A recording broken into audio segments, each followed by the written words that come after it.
What's going on, guys? Today I'm going to be ranking what I believe are the top fights for Luffy in One Piece.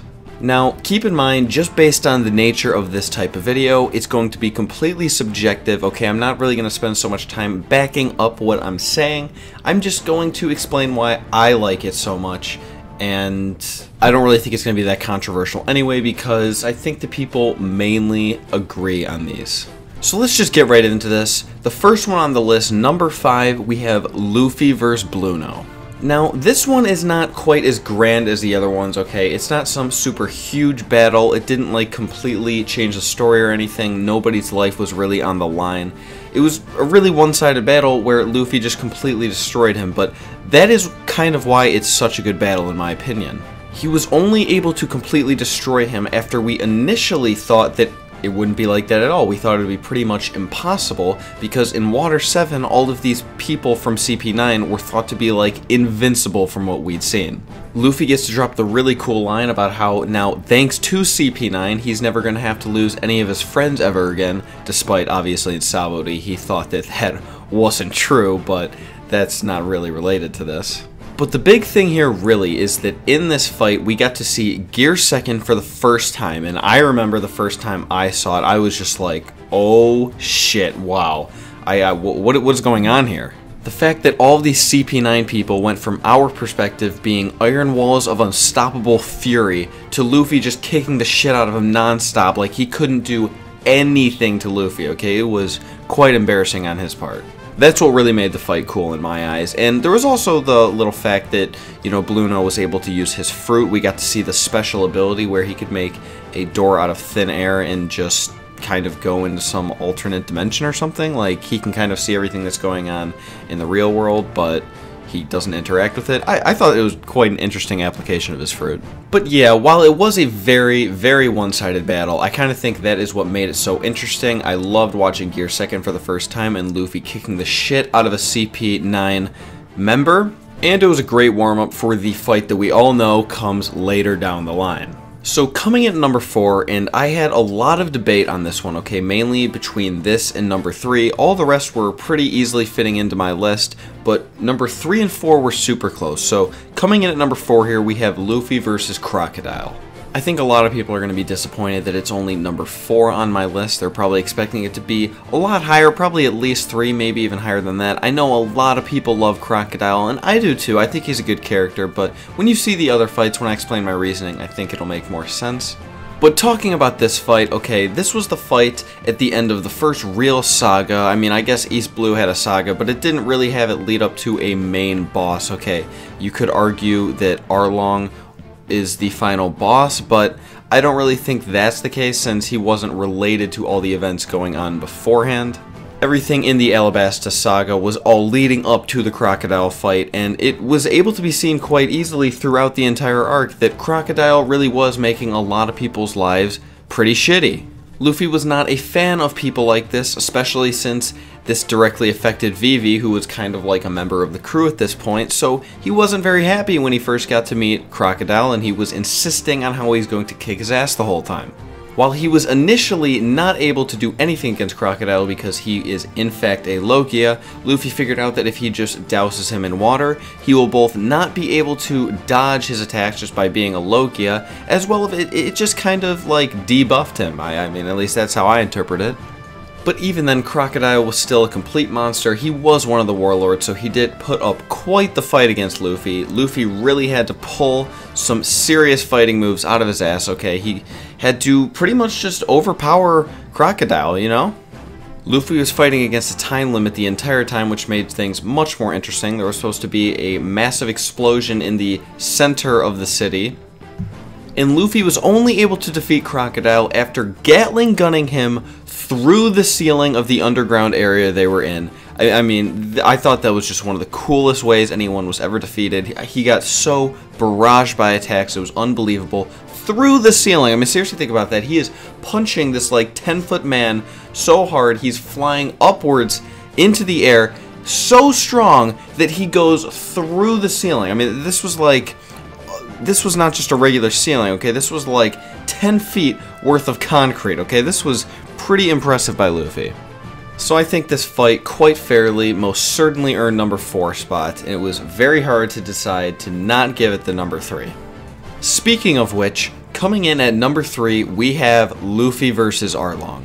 And again, I know, a lot of people might be disappointed that this is rated above the crocodile one for me, but you really have to consider all the things that were going on in this arc. First of all, like I was just saying earlier, this was kind of the finale to the East Blue arc, which a lot of people consider to be one of the better arcs of One Piece. It's what got them into this show, which, allowed them to go this 800 episodes. Now, while I don't completely agree with this, a lot of people in comments on my videos, in my live streams, have told me that their favorite part of the entire series was the walk to Arlong Park. Again, I wouldn't say that this is my favorite part of the entire series, but it's definitely up there. This was seriously intense. The first time I watched this, I was like, oh my god, these guys are about to fuck some shit up. It didn't even hurt the little explanation or speech or whatever you want to call it that Johnny and whatever his name was, his brother, and when they were sitting in front of the gate talking to the villagers, they're like, yeah, we're not going to let you guys in. You don't stand a chance against these guys. We just got our asses kicked, okay? Don't worry, though. Those guys are coming. And then we just see them walking over, and we know they're about to come kick some serious ass. And even right before that, we had the amazing interaction between Luffy and Nami, the real first emotional moment that they shared together. You know, when Luffy puts his hat on Nami's head, that was intense for me, okay? I really started liking the series after that, and that was almost immediately followed by the walk to Arlong Park, so that really helps here. And the fight itself was fantastic as well, okay? These people have been built up to be 10 times as strong as a regular human, and I guess they probably are, you know, at least at this point in the story, that they're all pretty new to being pirates and everything, so they're probably about 10 times as powerful. But Luffy finds ways to maximize the basic uses of his Devil Fruit. He gets in some good shots. He takes a lot of damage as well. It's a good, long-fought battle, and it isn't until Luffy gets into the actual place that Nami spent all of her time as a child, living with these Arlong pirates, being forced to work for them, that he pretty much loses his fucking mind, okay? He starts destroying the entire room, he goes crazy, it's just awesome. After he completely massacres Nami's room, he destroys Arlong in like 10 seconds, gets up from all the rubble he's created because he destroyed like the entire Arlong Park, and he drops the insane "Nami, you are my Nakama" line. I would say that maybe not the fight itself is as good as the Luffy vs. Crocodile, but it does come close, and everything leading up to it and even following it is what makes it such an amazing fight in my book. Okay, and coming in at number 2, we have Luffy vs. Dofi. I know all of you who have been following my channel for some time now are probably not surprised it is this high up in my list. In fact, if anything, you're probably surprised it isn't number 1 on my list. But, you know what, I mean, as much as I do love Dofi, I think that there were definitely some flaws with this fight, and it really just does not compare to number 1, because number 1 is the ultimate fight. But we're not at number 1 yet, we are on number 2, so what can we say about it? Well, I mean, there was so much going on with it, it's kind of hard to say, really. It was a very long battle, to say the least. Similar to the crocodile fight, it was on a time limit since the birdcage was closing in. I think in personally a way cooler way than just the bomb that's supposed to explode. Okay, I mean, come on, this birdcage is just closing in, destroying everything in its path. I thought that was really cool. Although I'm personally not a fan that there was so much 2v1 Law and Luffy versus Dofi action going on, I did like to see the combos that Law and Luffy were able to pull off. I think that that did make for a pretty interesting addition to the fight. I would prefer that, you know, it was just a 1v1 versus Luffy and Dofi, but I'm completely okay with the really cool tricks that they added with Law and Luffy.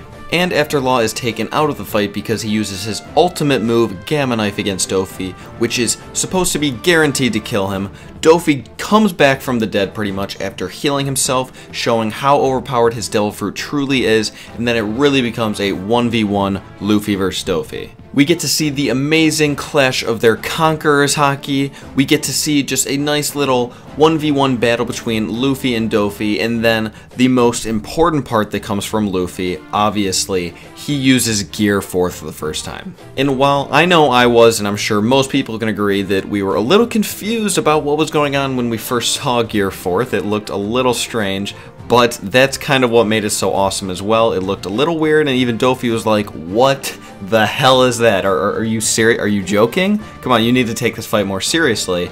And then Luffy tells him to shut up and proceeds to launch him halfway across Dressrosa. I remember the ridiculous amount of hype after that happened. I still go back to see it sometimes because it's just awesome to watch. But it's not even over after that. That's pretty much all Luffy shows us. He does go on to show us all the ridiculous amount of abilities that Gear 4th has, how just physically overpowered it is. But even then, we get to see what Dofi does later on. For the first time, we get to see a non-Zoan awakened, okay? And we weren't really sure if this was possible. At this point, it kind of seemed like that was kind of how Zoans could be more balanced, how it could keep up with Paramecias and Logias, because they could become awakened or whatever, but no. Apparently, all Devil Fruits can become awakened, and that's when Dofi showed it to us for the first time. I honestly don't even know if I was more hyped for Gear 4 or Dofi's Awakening, because Dofi's Awakening was so cool. I think it's kind of unfortunate they showed it for the first time with such an amazing fruit for it, because again, it's just the perfect fruit. And now, like, when Katakuri showed us his Awakening, it was a little bit of a letdown, honestly, because Dofi's was so much cooler. But yeah, so with this fight, with the Clash of Conquerors Haki, the first time seeing Gear 4th, the first time seeing a Paramecia Awakening, it was pretty easy to put this at least number 2 on my list. Not to mention, Dofi is just an amazing character, and anytime he's really involved in a fight, it's going to be pretty high up on any list. But then, the moment you've all been waiting for, number 1 on my list, and I'm pretty sure it's going to be obvious, especially since Luffy vs. Blueno was number 5, so this had to be somewhere on here.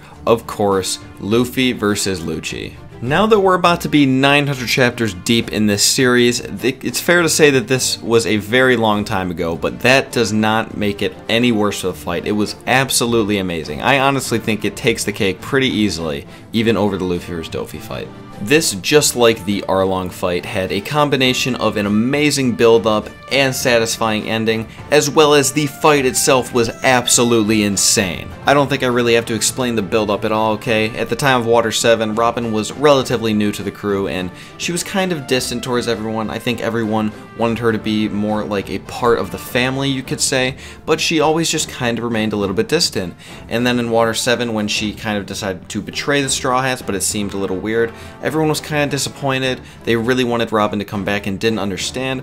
And then once we got the explanation for why she was doing what she was doing, that made everyone love Robin even more than they did. And just as everyone watching was, all of these Straw Hats were obviously pissed, okay? They wanted to see the end of CP9. They wanted to see the Straw Hats go after Robin in Enies Lobby, and that's exactly what they did. And they did it in quite a fashion, you know, Luffy and Zoro cutting the giant hole through the super wave so that the train was able to go through it. Not to mention with just some random ass people on board, you know, having completely put their confidence in Luffy and Zoro, which was completely reasonable, as you could see by the results that they made. They get to Enies Lobby, fight their way to the top of the building, where they stand off against CP9, Spandam, and Robin, and that's where, you know, they have the little confrontation with Robin, where Luffy's like, why do you want to die like that? That's just stupid. You can't say that until you're on our side. Then you can kill yourself if you want. And, you know, after the little bit of back and forth, Robin drops probably, in my opinion, the best line of the entire series, "I want to live," and it's really that short. That's all that needed to be said there, but it had a serious emotional impact. I don't think anyone's really going to disagree with me on that. That was one of the most important, at least, parts of the entire series. No one was not blown away at that part. That was then immediately followed up by fantastic fights for the entire crew. Every single fight there was exciting to watch. They were just awesome, and it would only be fair that Luffy obviously has the best fight of them, which is saying a lot, and he really did. Luffy vs. Lucci was hyped up from pretty much the very beginning of Water 7, at least. When we realized that Lucci was actually a member of CP9, we knew that Luffy vs. Lucci was going to happen, and it just didn't really make sense at first how it was going to be possible for Luffy to possibly beat this man. But with the help of Gear 2nd and 3rd and some serious conviction, after he fell down once, he got up, said he was never going to fall down again until he defeated Lucci, and he had a little bit of a 1v1 for a while, and then possibly the most amazing end to any fight in the entire series, okay? He gets Ryokugan, I think it's called, Ryokugan, something like that, okay? And this pretty much just completely destroys Luffy. His eyes go white, he has no pupils anymore. He's about to fall over, he's like falling backwards, then he gets up, okay? He doesn't allow himself to fall because he claimed that he would not do this. And he just stares down Lucci for a second. He has flashbacks to all the shit that Robin had to go through, everything that led them up until this point, and he just unleashes this ridiculous Gatling gun, okay? He just like plants his feet and unloads. He looks like an actual Gatling gun, okay? And Lucci just prepares his iron body or whatever. He thinks he's going to be able to take this. Although you can see in his eyes, he is a little fucking scared of what is coming towards him. And he just starts getting barraged by this Gatling gun, okay? Just slowly getting knocked back little by little. Then he finally hits the wall and just keeps getting beat into it non-stop. I mean, Luffy is Gatling gunning for like at least 30 seconds here, maybe even like 40 or 50 seconds. And then the wall just explodes. The giant 10 feet worth of concrete massive wall explodes. Lucci falls out the back, and it's finally over. Luffy passes out right there. I don't think that I really even need to explain or justify myself so much for this fight. I think the vast majority of people can agree this was probably the best fight in the series. I was able to easily put this as my #1 on my list. I mean, I go back and rewatch this entire fight probably at least once a month, and I probably rewatch the ending of it at least every 2 weeks. So that is my top 5 list. I hope you guys enjoyed it. I hope I was able to maybe generate an interesting amount of discussion. If you enjoyed this video, remember to give it a thumbs up and subscribe if you haven't already. Remember to leave me a comment letting me know what you thought about this video, as well as ideas for future videos I could make, both just like theories and discussion videos, as well as ideas for future versus battles. Thank you very much for watching until this far. Remember, I was on Thanksgiving this entire week. This is the Sunday video, so the video on Wednesday and Friday were all videos that I made before the actual upload dates because I had to go on Thanksgiving break and I did not take my computer, so this is the last one like that. Starting for the Wednesday video, I will be actually back here doing everything pretty much live, so you know, if I was being a little unresponsive this whole week, I do apologize. I will be trying my best, though, to keep up with all the comments that are coming in, especially because this channel is growing quite quickly, and the comments are then as well coming in even more quickly.